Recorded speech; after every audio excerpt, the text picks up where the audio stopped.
Okay. Oh, thank you very much. Good morning, everybody. So, sand in your wetsuit. Despite that discomfort, I really do love working as a maritime archaeologist, and I'm here today to give you that glimpse into what I do in my world. So to start, imagine yourself approaching a massive full-rigged sailing ship. It floats on the waves, and you come up alongside in a smaller boat. The side is this wall of wood rising high up above you, and a chair on ropes is lowered for you to sit in, and you're lifted into the air, swinging with the motion and up over the side, leaving everything you know on shore behind you, your friends, your family. And you step on the deck of the ship for the first time. The planks are beneath you, towering masts above you as it sways on the waves. And now imagine, instead of t-shirts and shorts and boat shoes, you are wearing 30 pounds of corsets and crinolines and hoop skirts. Kind of ups the ante, doesn't it? So in archaeology, that focus is really on scientific research to answer these questions about the past. We don't do salvage or resale. So as an archaeologist, my goal isn't just to study the objects simply for themselves, but rather for that insight that they can give us into the lives of men and women who made or used them long ago, and then to bring their stories to life. However, there are some very big differences between land archaeology and maritime archaeology. The first being, if the site is located underwater, diving is really going to be a key skill. And of course, the tools are going to be a little bit different. So instead of a trowel like you'd use in land archaeology, I'm using a dredge pump or an airlift. And unlike Indiana Jones with his fedora and whip, these are going to be replaced by dive hoods and probably a knife to free myself from entanglements. So settle back with your morning coffee, and I'll take you on a voyage through some of my adventures in maritime archaeology. So just to give you some ideas of waypoints of where we'll be heading, I'd like to tell you a little bit about who came before me in this profession, what exactly maritime archaeologists do, and finally the different shipwrecks that I've worked on to describe how it's done, along with some ideas of maybe how you can get involved. As this is a Zoom presentation, if you have any questions, please send them along to Emily, and then I can answer them all at the end. But first, just a little bit about me. I began learning about boats at a very young age. My parents, instead of buying a house, actually moved us onto a sailboat. So that feeling of being out on the water really became a part of me. I have this big splash theory that somehow I got so deluged with salt water so often that it has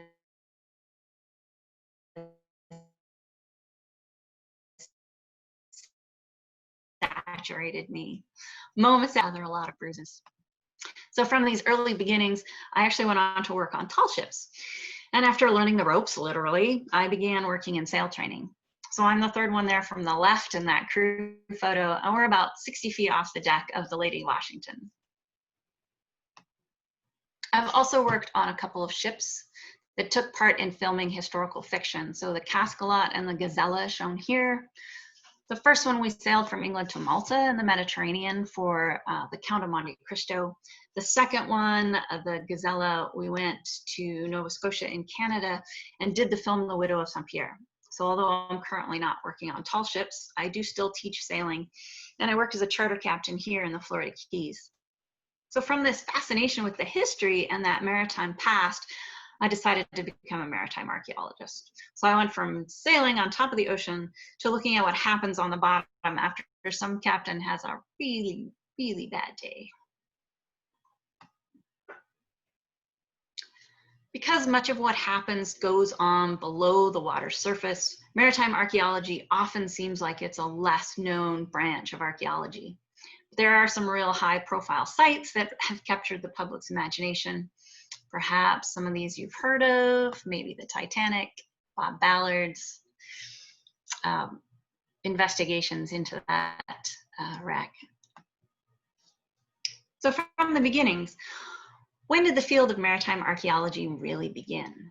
Back in the 1940s, with the design developments by Jacques Cousteau for scuba, diving became so much more accessible.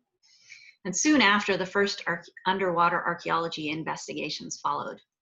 As often happens, some of the fame goes to the big names, such as Bob Ballard or George Bass. But women were really instrumental in pioneering the field. So one of the first of these you see here was Honor Frost. She surveyed sites in the Mediterranean and is really best known for an excavation done on a Punic ship in Marsala, Sicily. She participated in the Cape Caledonia excavations, which are directed by Joan Duplat Taylor, and that was co-directed also by George Bass. Duplat Taylor then founded the International Journal of Nautical Archaeology, which still exists today, to promote publications of findings in maritime archaeology. Elsewhere in England, Margaret Rule led the excavations of Henry VIII's Tudor warship, the Mary Rose. This thing is huge, sank in the 1500s, and it's now on display in the new museum that they have for it. That was opened in 2015. In the 1980s and 90s, Cheryl Ward was documenting ancient Egyptian boats, and she's been part of this experimental archaeology where we basically recreate the ship and like reconstruct it so that you can see how it sailed. So during these early beginnings, university programs were being started to teach maritime archaeology, and the latest figures show that in America, 40% of the graduates from those programs are women, me being one of those. And in England, the University of Southampton, their numbers show that 55% of graduates are women. So there's a lot less data coming out for commercial jobs after graduation. However, 37% of university faculty positions in maritime archaeology are held by women. So we are out there. So what does the job actually require? Personally, I believe the work demands patience, perseverance, and definitely some enthusiasm. I'm not sure if I would do it at all if I wasn't enthusiastic about the research. So the research itself can be into a brand new site or shipwreck that's just been found, can be previously surveyed, an excavated site, or a collection of artifacts, or the investigation could be a shoreside site, could require diving, or maybe it's so deep that the only way to reach it is by a remote operated vehicle or ROV. The investigation might be a single shipwreck, so you'll have one thing you're looking at, like the steamship, the City of Rockland, or it could be a whole collection of them, such as the Mallows Bay Ghost Fleet, which is mainly abandoned steamships from World War I. And recently, as of 2019, actually, it was designated as a national marine sanctuary to protect it.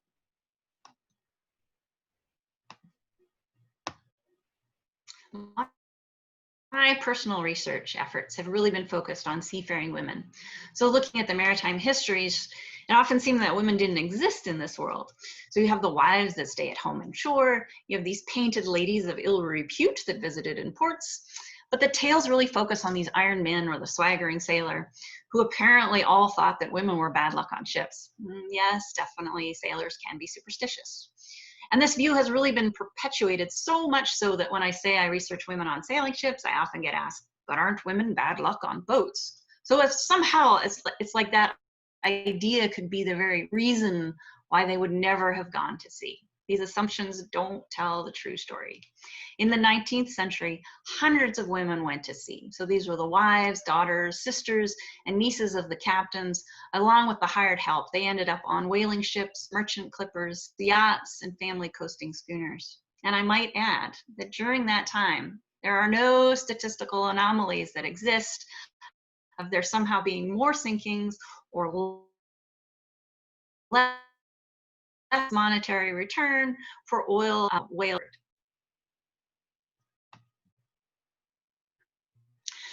So much of my research has been in the archives, reading women's journals, and in museums, looking for the artifacts that women used on ships. So although these are not really a definitive proof that the women were on board any particular wreck, finding certain objects on a wreck site would hint at their presence.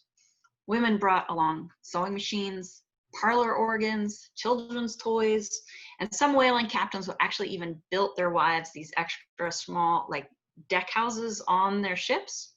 So basically, I feel like I've been going backwards. So working from the history, looking for all these possible clues before actually analyzing site reports of shipwrecks to see what I can find about women's lives aboard.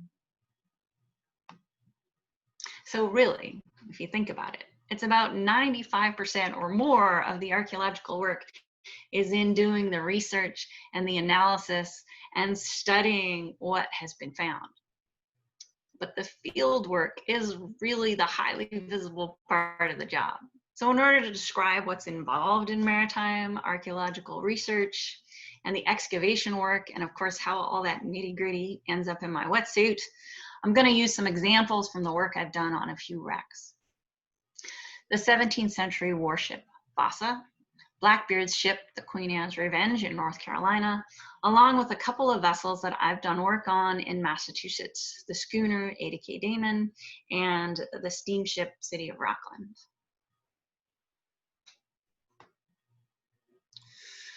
So one of the first ships that I studied was the Vasa.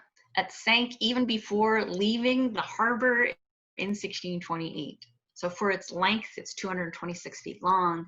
It just wasn't constructed with enough width at only 40 feet for that particular shape of hull and the way that was put together. And so for that grand celebration where the ship sails out at its departure, all of those lowest gun ports on the ship were opened up to fire a salute. But when this gust of wind heeled the ship over, unfortunately, those were underwater and it all quickly flooded in. Luckily, because so many people were there to see them off, most of the people were rescued from the sinking ship. And because the head shipwright had recently died, no heads rolled when the king found out what had happened to his royal warship. Many years later, in 1961, the ship was lifted out of the mud. Once raised, it took 5 months and 10 archaeologists to actually excavate it. This resulted in the recovery of over 30,000 objects, along with another 10,000 objects over the next 5 years or so that were taken up from where the ship had actually sat in the bottom, in the mud. So this field project has then resulted in almost 60 years of research studying those objects and the ship itself. And believe me, it is spectacular. After decades of conservation, the ship sits in the state-of-the-art museum. So given the right conditions, wood can survive extremely well underwater, especially if it's cold, like in the Baltic. And there's also no wood-eating teredo worms. So the ship was preserved, stuck in all that mud. And I was lucky enough to work on a project that was done to document the lower decks of the Vasa. This was all for a 3D rendering, and this assisted in replacing all of the stainless steel bolts that are actually holding the ship together where it sits in the museum. While I was there, I noticed that there was little actually presented in the museum about the women who are associated with the ship. I'd looked into the research that was done on the Vasa shipwright's widow, Margareta Nielsdotter, and found out that after her husband's death, she was actually the one who managed the shipyard for the next year that it took for the Vasa to be completed. She wasn't actually in on the construction, but she made sure that everything was happening. Also, during that maiden voyage, there were 2 women who were on board who had drowned. And so this isn't really the typical story that women were there on the ship. And yet their individual stories of why they were aboard have been lost to history. Their remains, such as Beata here, who you can see, have then had facial reconstruction to bring them back to life. Since then, interest has increased in women's contributions to the Vasa story, and there's now a complete exhibit on them at the museum.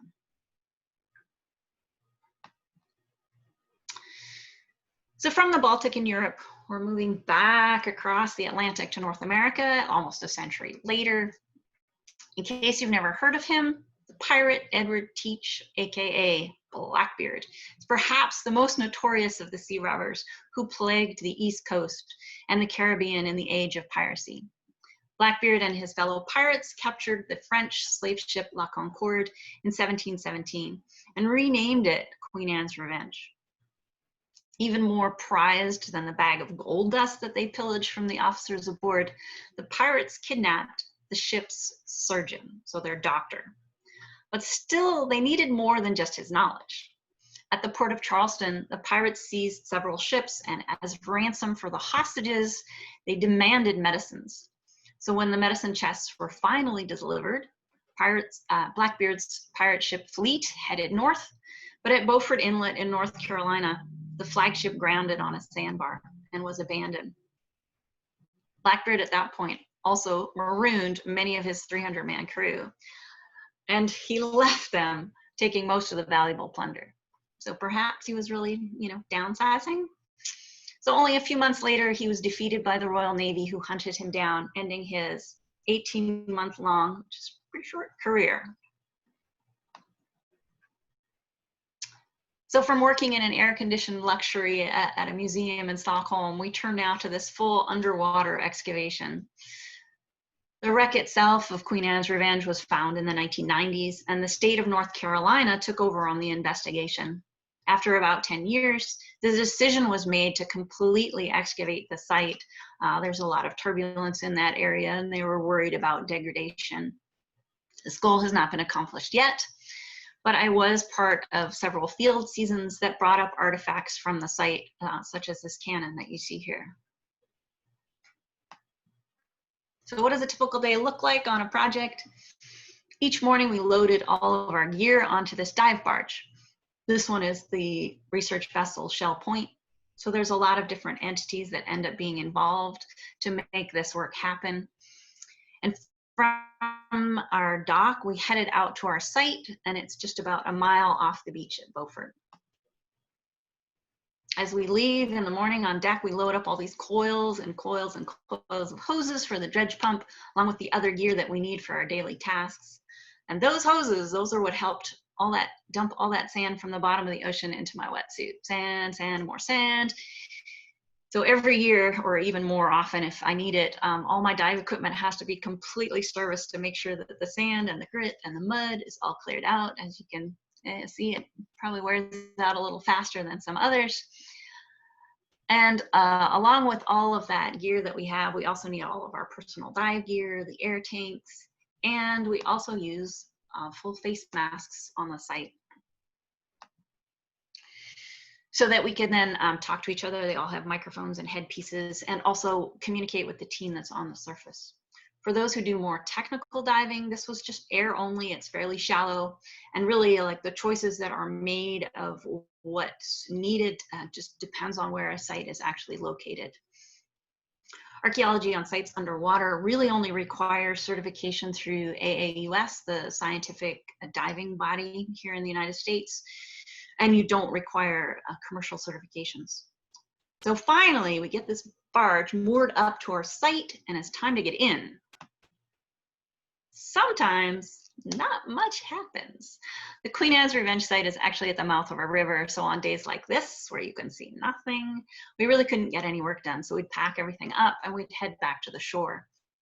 So one day, while we're clearing all this gear off the bottom, and I'm actually like trying to drag this dredge back across the bottom for it to be hoisted up to the barge, my buddy caught up with me, and with no free hands to actually key the mic on my full face mask, I couldn't tell him to like stop grabbing my leg, and he's thinking that I'm in a totally different location, and he quickly assumes that he's stumbled over some dead body on the bottom. So yeah, I really had to like kick that idea out of him. Like most days we could see about 10 to 15 feet, but often I couldn't even see, like my fins are like this really hot blue, so I couldn't even see them 5 feet away. So basically along the bottoms, you would follow all these lines around to different parts of the site, like this one on the left, to keep from getting lost. If you did need to read your gauges, you'd have to actually like rise up closer to the surface to be able to see what they say. And definitely we contribute to a part of having all that muck stirred up in the water because of our dredging of the bottom. There are many parts of this rock that are several feet underneath the sand, and all of this had to be moved aside before we could actually have a look at what's there. So imagine yourself, you're basically gripping this massive vacuum cleaner hose. It has a 6-inch intake and it's sucking up the bottom. So you can ride it like a horse, trying to grip it with your knees, or maybe you can stuff it into the top layer and kick down really hard. Just whatever you do, don't get anything right in front of it or it gets sucked in. Suction wasn't too bad. You wouldn't lose an arm, but you definitely have lost a few gloves out the end of the dredge. So then when we get down from there into the artifact layer, we had to switch out these large hoses to smaller hoses so that we're only sucking the sand and not the pieces. So those smaller hoses are then what get sent up to the barge. So any of the dredge spoils that we're pulling up, they all go up to these sluice boxes that you see here. And they sift anything out of the dredge that we might have missed or accidentally swept up off the bottom into the hose. And we're constantly checking these mesh, as you can see here, for any artifacts that might have made it past us. We often find small lead shot. So those sacks of the dive weights, the soft dive weights, they're not allowed on the site at all, only hard weights. Because when those bags break open, all those small little balls that fall out look almost exactly the same as the historic shot that would have been used in pirate blunderbusses. And if you don't look at it underneath a microscope, you're not going to be able to tell the difference. So then the final step is to take whatever's caught in that sluice box, the sludge that remains, and we would actually pan it for gold on days that we couldn't go out where there was absolutely no visibility. And so I found many a speck of gold, which might have been from that original bag of gold dust. Other complications on site, underwater, of course, we're not the top of the food chain, but also it's really not our world. We're just visiting.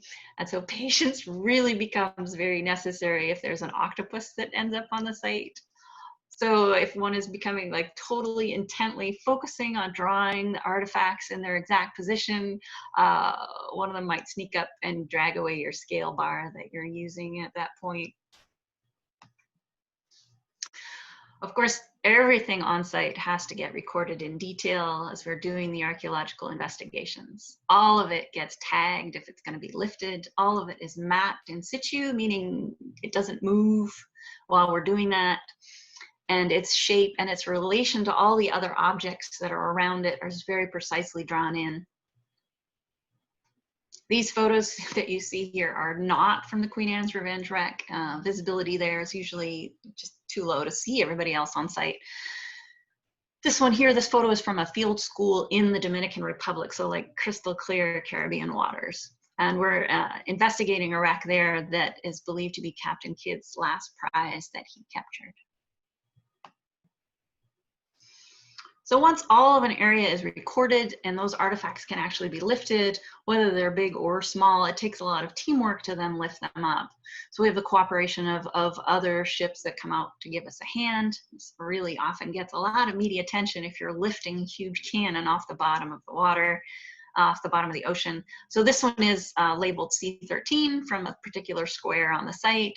It's about 8 feet long and it weighs about 2,000 pounds. Some of the smaller pieces that we would have lifted, these included medical equipment, so such as the mortar and pestle that you grind with, and also syringes. And these may have been part of that ransom payment of the medical equipment from Charleston from 300 years ago. So all of those artifacts that are brought up off the bottom have to be kept wet the entire time. So they're kept in tubs, or they're wrapped up in wet fabrics to be able to transport them to the conservation lab. And I volunteered at the lab for a while just to see more of this process. The artifacts that come in, they become part of the schedule for further treatment. A lot of them are x-rayed to see what might be in there, that they're going to then chip away the outside concretions that are basically covering over those objects that have become formed over the hundreds of years that metals are sitting next to metals. There's also continually soaking them to be able to, in fresh water, to be able to remove the salts. And some objects will actually even undergo electrolysis. So this large cannon that you see here, they've scraped it and taken off all of the concretions on the outside very, very carefully so they don't lose any of it. This process can take actually over 2 years to conserve one properly. And then finally, the finished items can go for display. And these ones are taken to the North Carolina Maritime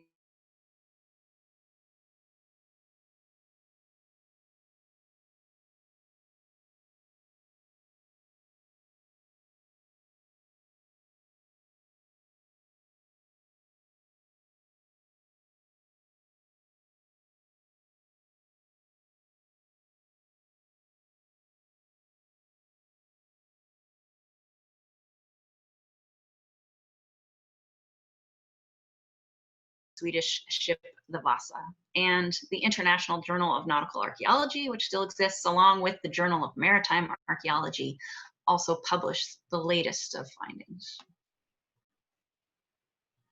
So whether you're thinking you're about to dive in and become a maritime archaeologist, or maybe you just want to know more than I can possibly cram into a short talk, there are ways to follow up and really get into this. A few years back, I co-founded and began working as an instructor for a small nonprofit that we call CMAP, because it's a lot shorter than saying the Seafaring Education and Maritime Archaeological Heritage Program. We run field schools.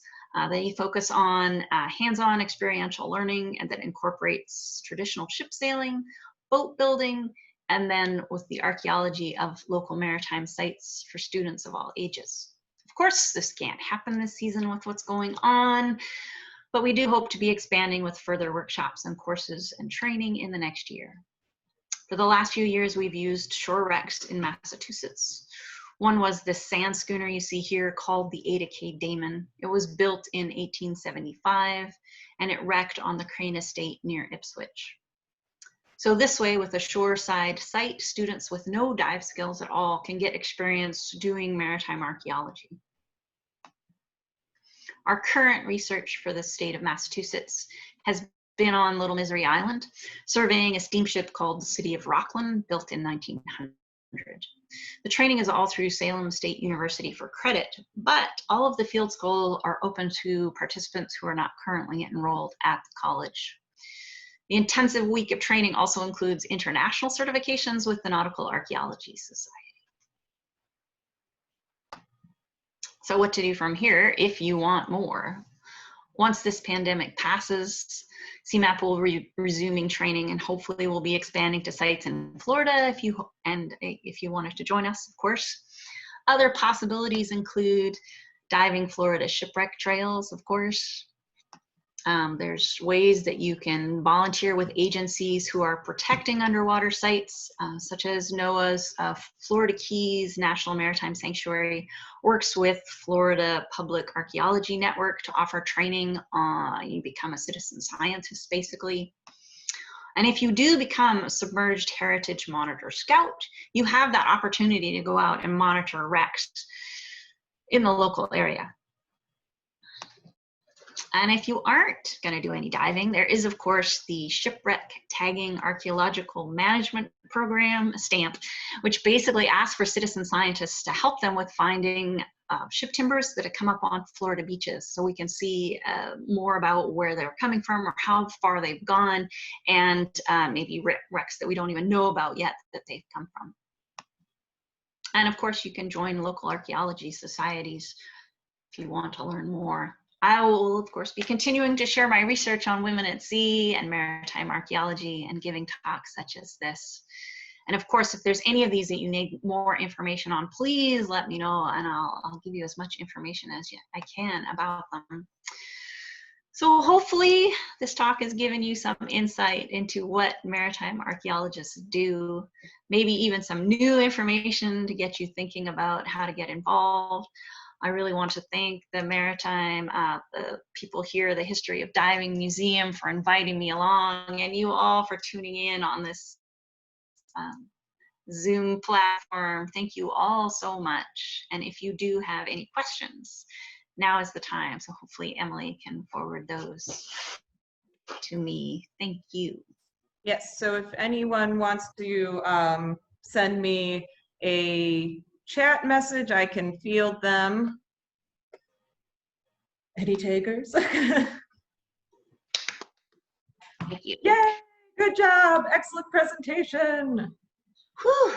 I know. Whew, I know. You can breathe now. Relax. Yeah. Without that sound in the background, I'm always like, I hope they're still there. Yeah. So okay, I've got one. What is the most interesting thing you've ever found? Oh, Okay, that's a little weird, but are you ready? Yes.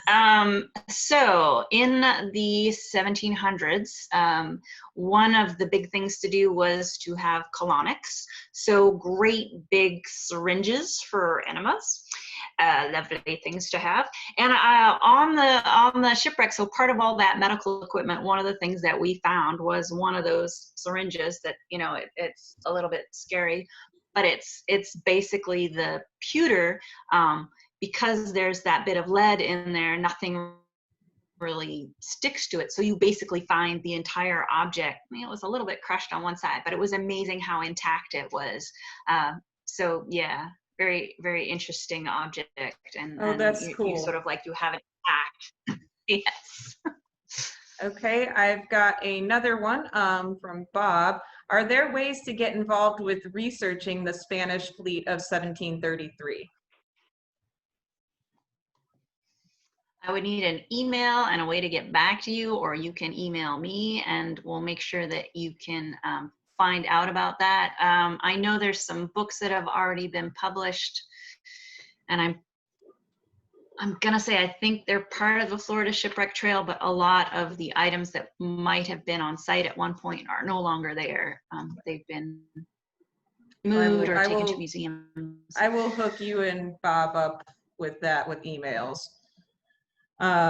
Also, did women dress up like men to get on the boats?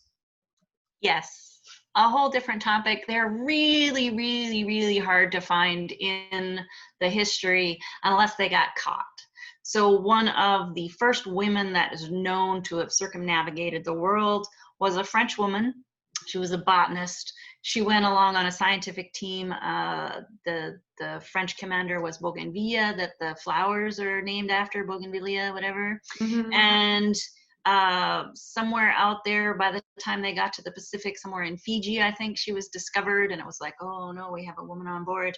And there were a couple others that are known that they got caught while they were there. So they were basically, one of them was a naval ship, and after she got caught, of course, she had to leave, but she did claim a Navy pension later. So this is what shows up in the court records, where you can actually see the details with that.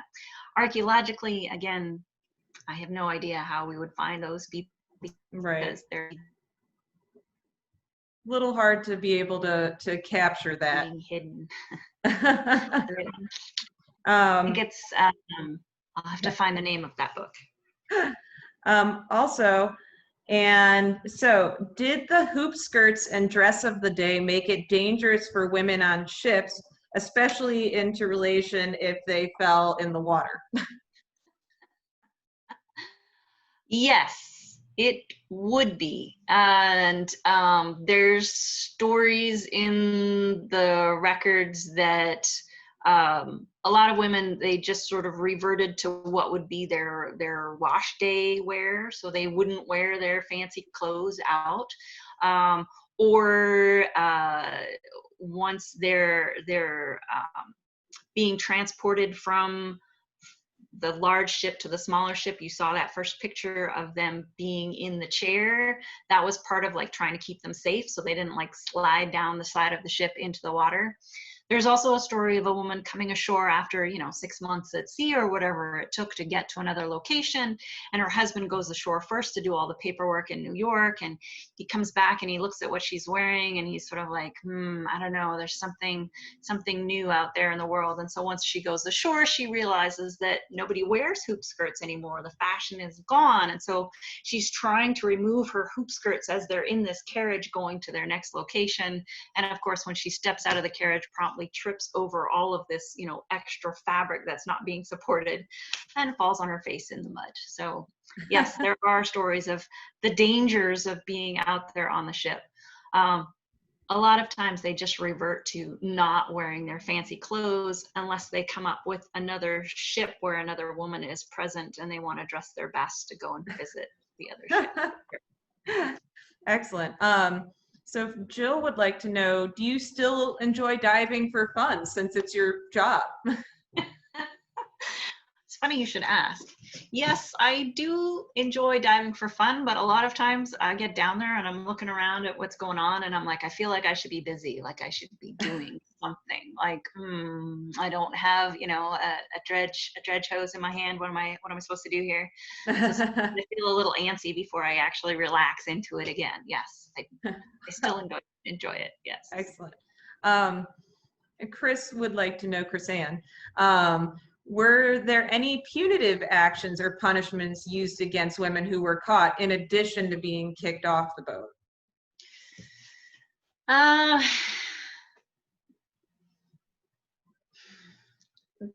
There might have been. I just don't necessarily know the story. It wasn't like there was somewhere in the records that said, if a woman is caught on board, this is what will happen to her. A lot of times what you find in the research is, again, it would be the written court case later, but it isn't necessarily like, if a woman is found, she'll be given 10 lashes with a cat of 9 tails. Like, whereas a lot of that for naval ships is written into the record. So you would actually know, like if you steal this is what they do to you, or they keel haul you, or whatever it is. So that wasn't written in there.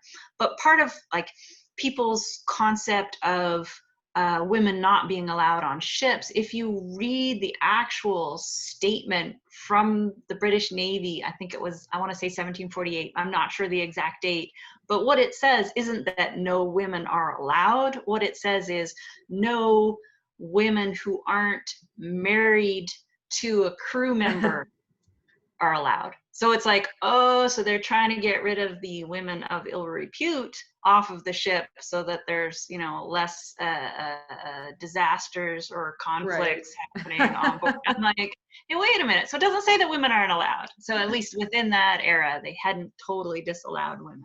Right. I've got another one. Have you found any real treasure, and what do you do with it if you did find it? Stick it in my wetsuit. No, I know.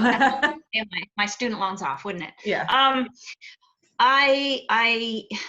So because it's archaeology, the focus is never on the monetary aspect. It's always on the like, isn't this amazing, the knowledge that we find from this, and being able to put that in the museum. And it's basically, how do you put that? It's like the work that I do is the work for everybody. So our historic wrecks, they're sort of this limited resource, and they're held in trust for the people of the United States. Anything that's within our borders, that's how far we've drawn our borders away from the coastline. That said, it is very exciting when you're panning the sludge at the end of the day to actually find those little tiny flecks of gold and be like, oh, this could be from that little bag of gold dust. But other than that, that's it for. No, that's I get that. I do have, so I've got one more, and if anyone else has a question, now's the time. What was like a remedy for seasickness that they used to use back then? If you know. I know, I'm trying to think, like, is there anything specific that the women wrote about? No. However, there was one woman who was freakishly not seasick. So her husband actually dosed her with some sort of like syrup of ipecac or something to make her vomit, because he was like, this is like not natural, you should be seasick. So she said she had to like go and lay down for a while, and she felt really awful, but finally a couple days later she could come back up on deck, and I'm like, oh, that's horrible. Okay, so you have to be seasick if you're a woman. That's how it works. And most of them talk about how bad it was. And a lot of journals, if you're reading them, like, the first 2 weeks is missing before they actually start writing, because they're like, oh, I can finally get out of my bunk and write to you about what's going on. Amazingly, it's 2 weeks later. Or else the other one that's interesting is they think they're seasick, and then there's this chunk of time missing in it, and it's like, my baby was born on such and such a day, and you're like, oh no, you weren't seasick. that Victorian propriety, you know, they didn't actually talk about it until like afterwards. Oh, and our beautiful book that we've named, you know, yeah. And not necessarily a remedy, yeah. Right. Yeah. I did get another one from Emily. Were there specific topics women wrote about, and how did they spend their time on board? Specific topics that they wrote about. It really depended on the journal. So some of them, they would really mimic the logbooks of the day, and they would say, you know, the weather and things are going well, and we're off such and such an island, or it's been so many days at sea. Lots and lots of talk about the weather. And then if you've met another ship out there or the port that you went into, sometimes the journals would completely leave out the ports that they went into, because what was of interest to others was what they were doing on the ship, whereas things that are on shore everybody can experience, so they wouldn't include those in their journals.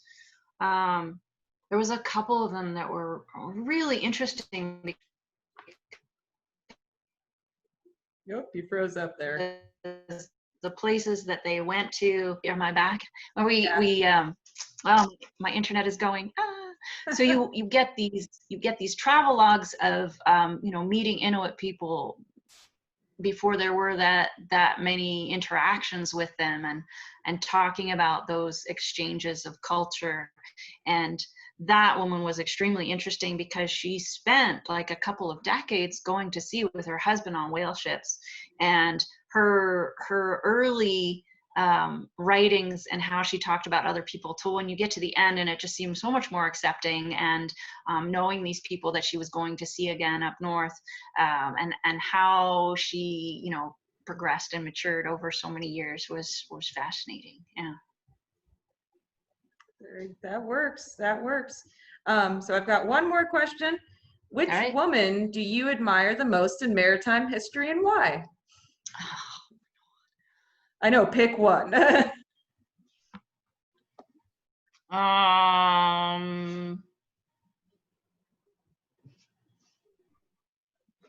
gosh, how do I answer this off the top of my head?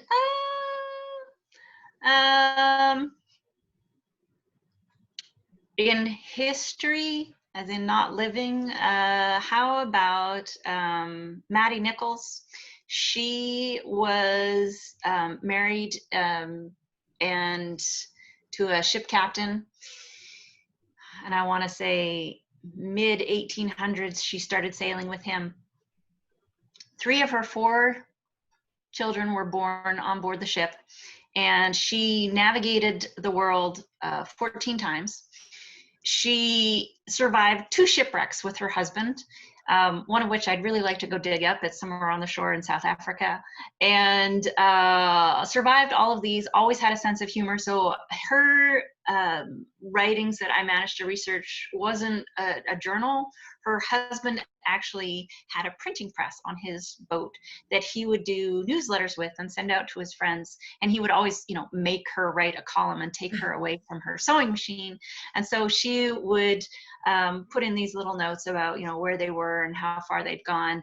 And just like her story and that sort of tenacity in the face of all this, like, oh, another shipwreck, we're on a new ship now. This is Frank Pendleton, and isn't it lovely? And it just so feels like home, and, you know, dragging her 4 girls along. And I'm like, no one was like seriously dedicated to spend that much time out there on shipwrecks, out there on ships and surviving shipwrecks. Yeah, surviving shipwrecks. Surviving shipwrecks. Okay, another one. Oh, here's our new ship. This is lovely. Yes. Yes. Well, 14, awesome. 14 circumnavigations. That's awesome. I haven't even done one. Yes. Well, cool. Well, I don't know if you have any last, you know, comments or anything. I think this was an absolutely wonderful presentation, and, you know, we appreciate having you. I've had a lot of people saying thank you. The presentation was awesome. Everyone loved it. Okay. So, and for those who weren't able to watch it, I will be able to process it, and I'll send you the link, or if anyone else, you know, wants to share it or something like that, I'll have that available for everybody. So, but other than that, I think it is time to sign off, everyone, and say bon voyage. And of And course, if you oh, want to contact me through the museum, please contact Emily, and we I can will make sure share that with details are everyone. exchanged if you suddenly think of another question. Yeah. And then don't forget, everyone, you know, stop by the museum this weekend. We've got a special Pioneering Women of Diving scavenger hunt. It's new and improved. So come and visit that. And some of you will be doing the night dive. Maybe tonight, who knows? But, and thank you to PADI, because PADI helped sponsor this and put on this wonderful day, and, you know, have us all come together, and we'll be back at it, you know, next year as well to do all that. But other than that, thank you again, everyone, for joining us, and so long and farewell. Thank you. All right. Bye, everybody. Bye now.